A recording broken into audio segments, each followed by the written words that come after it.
Então vamos lá, galera. Vamos dar uma passada aí nesse nosso caso da semana, no qual o resultado foi micose fungoide. O que a gente vai mostrar então aqui para vocês? A micose fungoide é basicamente um linfoma de células T, né? E onde a gente sabe que existem linfócitos, vamos dizer, atípicos, né? De tamanhos e núcleos de formas diferentes, que estão invadindo a epiderme. E esse termo a gente chama de epidermotropismo.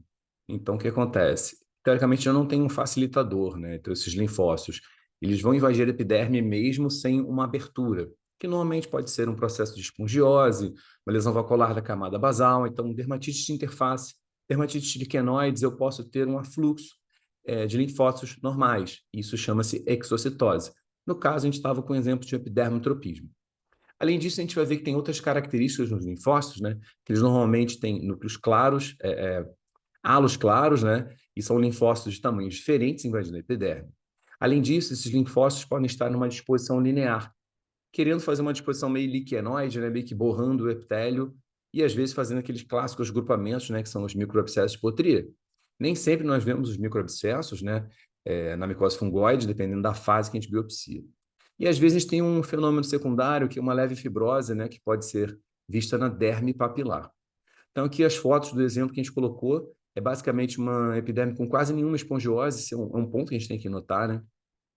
Raramente micose fungóide tem espongiose, mas basicamente não tem. Então a gente vê aqui alguns linfócitos entrando no epitélio, bastante típicos, vamos dizer assim, né? Essa imagem é uma imagem típica de linfócitos, vamos dizer assim, atípicos. Então, olha aqui, a gente também consegue ver, né, os linfócitos lineando ao longo da camada basal. Então, nessa região aqui, a gente tem vários linfócitos borrando o epitélio. No caso, não constituiu grupamentos, né? Então, aqui não tem o exemplo de um microabscesso de Pottier. Espongiose extremamente pequena, né, praticamente ausente. E a gente olhando para essa lateral aqui, né, quase nenhuma espongiose, e aqui a gente vê vários linfócitos com um halo claro perinuclear.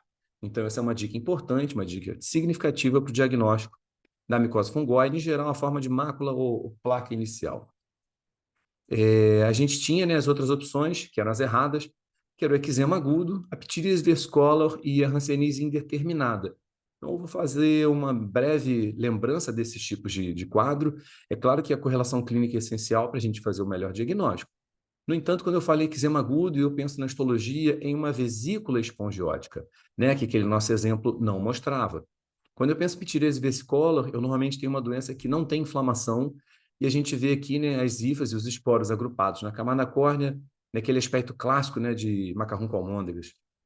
Hanseníase determinada, a gente também tem uma doença pouco inflamada, uma inflamação linfocitária perivascular superficial e profunda, e que muitas vezes, né, vai abraçar o filete neural ainda sem constituir granulomas.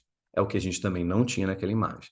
Então, aqui eu estou colocando, né, as imagens comparativas. Então, ao nosso lado esquerdo, a micose fungoide, com epidermotropismo, um mínimo de espongiose, e aqui um eczema agudo, com uma espongiose notória, uma vesícula, né, onde você pode encontrar linfócitos e às vezes célula de Langerhans também, uma dermatite espongiótica bastante patente.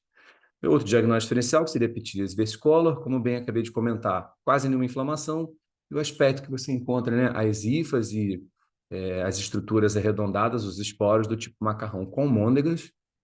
E o terceiro diagnóstico diferencial é hanseníase determinada.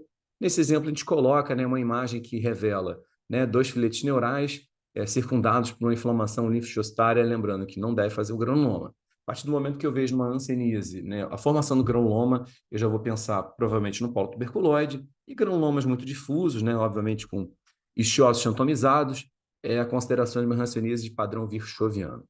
Perfeito? Então, esse foi o caso da semana mais votado por vocês aí, o caso de micose fungoide.